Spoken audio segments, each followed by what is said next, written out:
My name is Dr Ghassan Abu Sittah.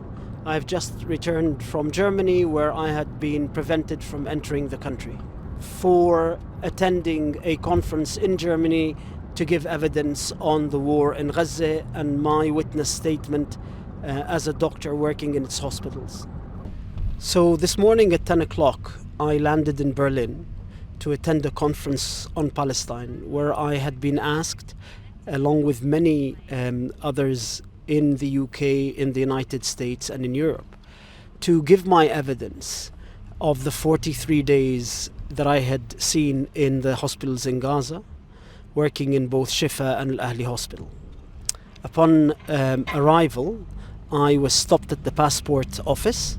I was then escorted down to the basement of the airport, where I was questioned for around 3.5 hours.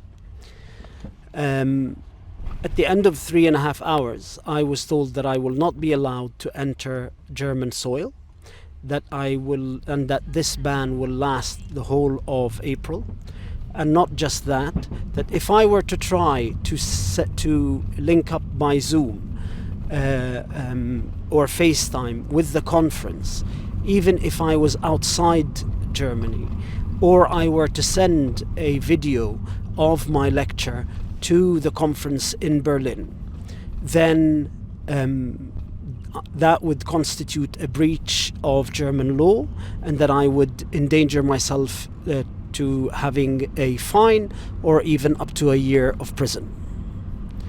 I then was asked at the end to book a flight back to the UK. My passport was taken away from me, and then I only got my passport back as I was boarding the plane. As Germany is defending itself against the Nicaraguan charges that it is an accomplice to the genocidal war, as described by the International Court of Justice, this is exactly what accomplices to a crime do. They bury the evidence and they silence or harass or intimidate the witnesses. And so, as members of a gang that has committed a heinous crime, Germany is doing its bit in that crime, which is to ensure that there is complete impunity, and so that the genocide can continue uninterrupted.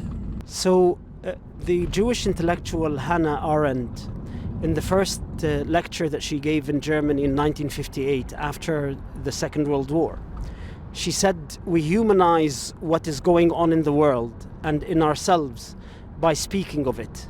And in the course of speaking of it, we learn to be human. There is so much peril before us. To speak of it in earnest, to understand the causes and the alternative, is to practice our humanity." And this crackdown on free speech is a dangerous precedent, because what is happening in Gaza is a dangerous precedent. We are watching the first genocide unfold in the 21st century. And for Germany to become implicated as an accomplice in silencing the witnesses of this genocide does not bode well for the rest of the century.